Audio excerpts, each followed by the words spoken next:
तो मेरा अकाउंट बहुत दिनों बाद दोस्तों अनफ्रीज हुआ है साइबर सेल पुलिस द्वारा। मैं 10 महीना बाद अकाउंट को अनफ्रीज किया गया है। तो अगर अनफ्रीज अगर आपका अकाउंट हुआ हो और फ्रीज हुआ हो दोस्तों, तो इस वीडियो को आप लास्ट तक जरूर देख लीजिएगा कि कैसे कैसे आपका भी अकाउंट अनफ्रीज होगा। मैं कितने दिनों से मैं झेला हूँ, साइबर पुलिस जाता था, बैंक जाता था, थाने जाता था, मैं बहुत जगह दर दर भटका हूँ, तब आज जाकर मेरा अकाउंट अनफ्रीज हुआ है दोस्तों। हेलो दोस्तों, मेरा इलेक्ट्रिक का दुकान है जो कि साइबर सेल पुलिस द्वारा मेरे अकाउंट HDFC बैंक का फरवरी में 2024 में फ्रीज कर दिया गया था, जो कि फरवरी से लेकर के फरवरी, मार्च, अप्रैल, मई, जून, जुलाई, अगस्त, सितंबर, अक्टूबर, नवंबर, दिसंबर, जो कि 10 महीना बाद मेरा अकाउंट को फाइबर पुलिस के द्वारा खोल दिया गया है दोस्तों।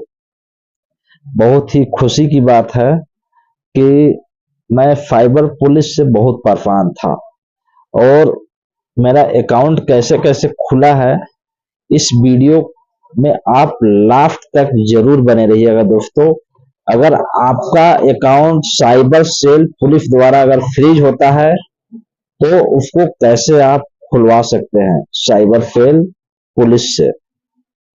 अगर आपकी भी दुकान है और फाइबर सेल द्वारा अकाउंट को फ्रीज किया गया है और अकाउंट नहीं खुल रहा है, और स्कैनर पे भी पैसा, आप जो एक दुकानदार है और स्कैनर पे पैसा डेली लेते हैं, और किसी वजह से अगर आपका अकाउंट को फ्रीज किया जाता है, तो आप अपना अकाउंट को कैसे खुलवा सकते हैं। बैंक में जाएंगे तो बैंक वाला बोलेगा कि आपका अकाउंट साइबर सेल द्वारा फ्रीज किया गया है। वहां पे आपको कोई भी जानकारी सही ढंग से नहीं बताया जाएगा, चाहे किसी भी बैंक का अकाउंट आपका फ्रीज हो। वैसे तो मैं आपको बता दूं कि HDFC बैंक वाले और घटिया है जो ब्रांच में बैठते हैं। मैं उन लोगों से परेशान था, जब भी ब्रांच में जाता था हमको सही जानकारी नहीं दिया जाता था कि ऐसे करने से अकाउंट को अनफ्रीज हो जाएगा। तो अनफ्रीज मेरा कैसे हुआ है दोस्तों, मैं बहुत परेशान था जब मेरा बैंक अकाउंट फ्रीज हुआ था। तो पहले तो मैंने बैंक में गया, उन्होंने बोला कि आपका अकाउंट साइबर सेल द्वारा फ्रीज किया गया है, और उसके बाद बैंक में जाने के बाद बैंक वाले ने ना तो नंबर हमको दिया साइबर सेल का, ना ही किस ब्रांच से कौन अकाउंट में पैसा डाला है वो भी नहीं बताया। मैं फिर नेक्स्ट दिन में बैंक गया, और किसी ने बताया कि बैंक में जाने के बाद आप पूछिएगा बैंक मैनेजर से कि कहीं से भी अगर अकाउंट फ्रीज होता है तो बैंक मैनेजर को सारी जानकारी देना बैंक मैनेजर का काम रहता है। तो आप हमको क्यों नहीं जानकारी दे रहे हैं कि मेरा अकाउंट कहां से फ्रीज किया गया है, कैसे फ्रीज हुआ है, कौन पैसा डाला है, ये जानकारी तो आपके पास है। तो बैंक वाले ने इतना कहने के बाद उन्होंने पूरा डिटेल देखता है, तब कहीं से जाकर आपका जिस स्टेज से आपका बैंक अकाउंट फ्रीज होता है वहां का, जैसे मैं यूपी से हूं और मेरा अकाउंट जो फ्रीज हुआ था मुंबई से हुआ था। तो आपको कहीं जाने की जरूरत नहीं है दोस्तों, आप चाहे तो घर बैठे अपने अकाउंट को अनफ्रीज करा सकते हैं। तो वहां का नंबर दिया, मैंने फाइबर पुलिस से बात किया, तो उन्होंने सारी जानकारी दी हमको। तो जो मेरे अकाउंट में पैसा सामान हमारे पास लिया था, जो मेरे अकाउंट में पैसा डाला था, मैं सबसे पहले उसको पकड़ा। तो उसको खोजते खोजते तो वो मिल गया बंदा। उन्होंने बोला कि मेरे अकाउंट में पैसा कहीं से आया हुआ था, उस पैसे को उठाकर मेरे अकाउंट में जो भी सामान लिया वो डाल दिया। और तो दोस्तों डालने के बाद मेरा अकाउंट जो फ्रीज कर दिया गया मुंबई से।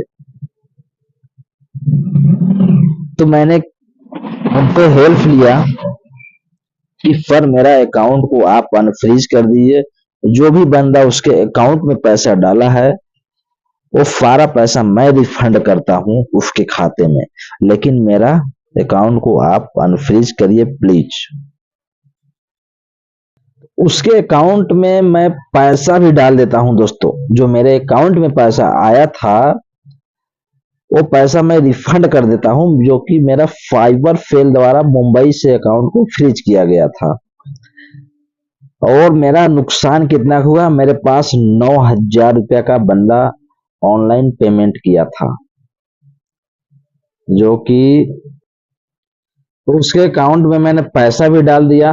अब पैसा डालने के बाद दोस्तों इतना नौटंकी होने लगा। साइबर पुलिस कह क्या रही है, पहले तो बोली साइबर पुलिस ने कि आप उस बंदे को पैसा रिफंड कर दीजिए और आपका अकाउंट मैं अनफ्रीज कर दूंगा। पैसा साइबर पुलिस डलवाने के बाद इतना बेवकूफ बनाई कि अब ऊपर से आदेश आएगा तब अकाउंट को खोला जाएगा। भाई पहले बता दिए होते आप, पैसा भी आपने रिफंड करवा दिया, अब ऊपर से आदेश आएगा तो मैं मेल करूंगा बैंक में। बैंक वाले क्या कर रहे हैं, जब तक साइबर सेल पुलिस द्वारा मेल नहीं आएगा तब तक अकाउंट आपका अनफ्रीज नहीं होगा किसी भी हालत में।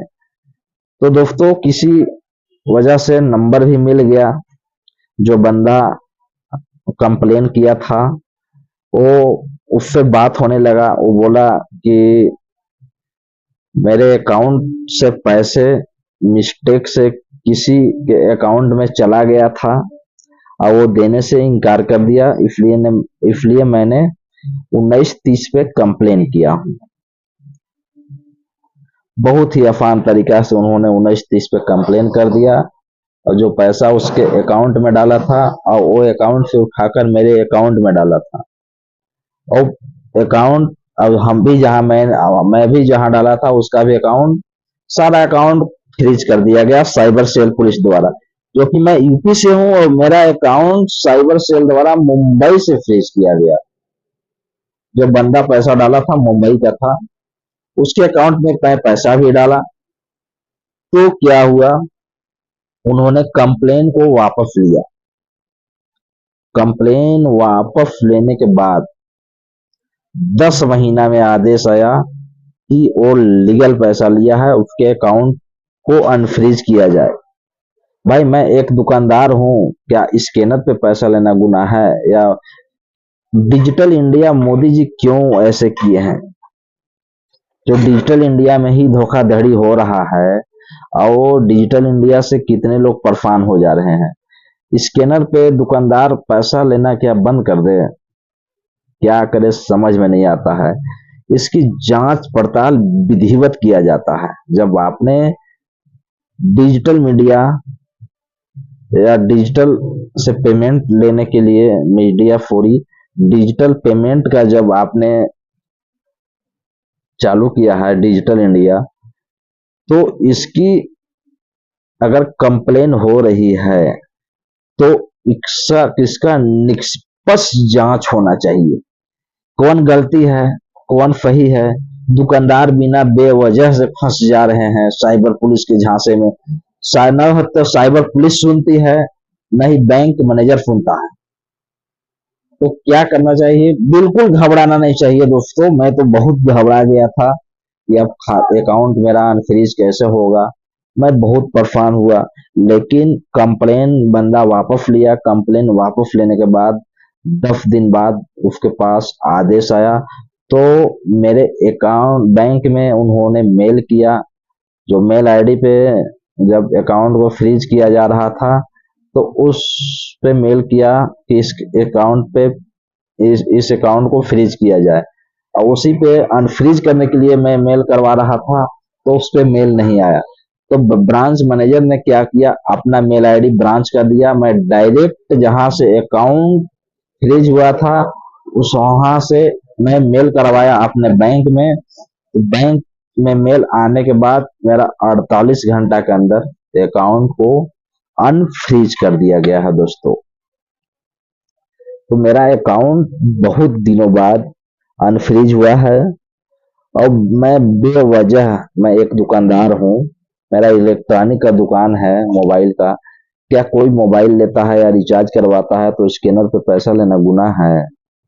मोदी जी ऐसा नियम जो निकाले हैं 1930 साइबर कंप्लेन, अगर ये निकाले हैं तो इसका निष्पक्ष जांच होना चाहिए, इसमें कौन दोषी है और दोषी को कड़ी से कड़ी सजा मिलना चाहिए, कौन फ्रॉड कर रहा है। और जो दुकानदार का अकाउंट फ्रीज होता है उसका 24 से 48 घंटे में जांच पड़ताल करके अकाउंट अनफ्रीज करने का उनका जो ये नियम लगाए हैं, अगर ये नियम से कितने लोग परेशान हैं, मतलब उनके आदेशानुसार 48 घंटे के अंदर एक दुकानदार, कोई भी दुकानदार हो, उसका अकाउंट अनफ्रीज करना एकदम बिल्कुल सही है। अगर अनफ्रीज नहीं होता है, कितने लोग परेशानी से जूझ रहे हैं। तो मेरा अकाउंट बहुत दिनों बाद दोस्तों अनफ्रीज हुआ है साइबर सेल पुलिस द्वारा। मैं 10 महीना बाद अकाउंट को अनफ्रीज किया गया है। तो अगर आपका अकाउंट हुआ हो और फ्रीज हुआ हो दोस्तों, तो इस वीडियो को आप लास्ट तक जरूर देख लीजिएगा कि कैसे कैसे आपका भी अकाउंट अनफ्रीज होगा। मैं कितने दिनों से मैं झेला हूँ, साइबर पुलिस जाता था, बैंक जाता था, थाने जाता था, मैं बहुत जगह दर दर भटका हूँ, तब आज जाकर मेरा अकाउंट अनफ्रीज हुआ है दोस्तों। साइबर पुलिस बेवजह फंसाती है, क्या करूं।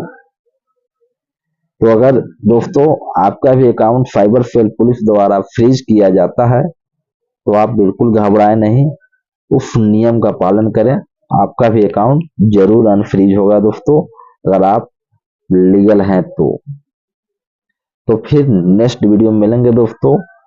मैं फिर से सही जानकारी आप लोगों को दूंगा इस वीडियो में। आगे पीछे हो गया है इसके लिए मैं सॉरी मांग, फिर नेक्स्ट वीडियो में मिलेंगे दोस्तों, तब तक के लिए जय हिंद। मैं नेक्स्ट वीडियो में आपको सही जानकारी दूंगा कि कैसे कैसे अनफ्रीज होगा।